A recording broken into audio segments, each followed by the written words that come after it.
Good evening, everyone. Ohio's auditor is stepping in to investigate how Cincinnati police are spending your money. That's right. And this afternoon, the department released what they say is the verified figures for overtime pay.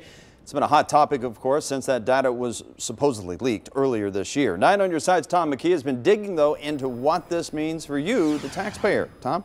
Well, Craig, the overtime issue, of course, stems from claims in this federal lawsuit by Captain Jeff Butler, who believes crimes may have been committed. But that's where things get very complicated. A leaked internal audit, which wasn't complete, says the department overspent its budget last year. But police just sent us this document saying it was under budget. Now it's up to Ohio's auditor to sort it all out.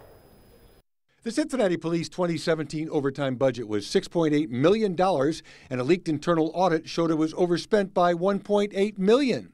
But new police data shows overtime spending was $1.5 million under budget when reimbursements for off-duty details were added in.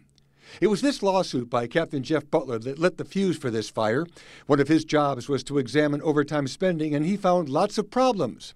Randy Freaking is one of his attorneys. He's alleging that over a course of time, some of the officers have misused the overtime system. And if you're getting paid and you're not working, that could be characterized as theft in office. For example, former District 5 Captain Bridget Bardawa earned over $82,000 in overtime in the preliminary audit, but $12,000 less in new department figures. Preliminary figures for District 5 Sergeant Jason Volkerding showed over $126,000 in overtime, but $30,000 less in this new report.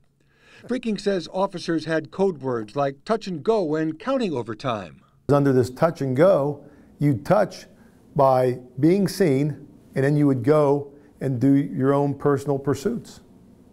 And claim the overtime. And claim the overtime.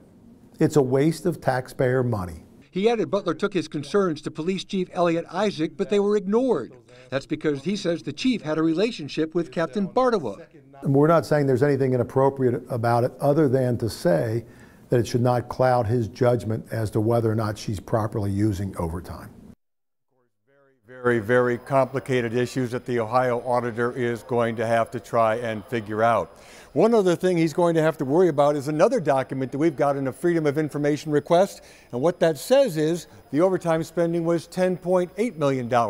We're trying to verify how that fits into this whole very, very complicated scenario, Craig.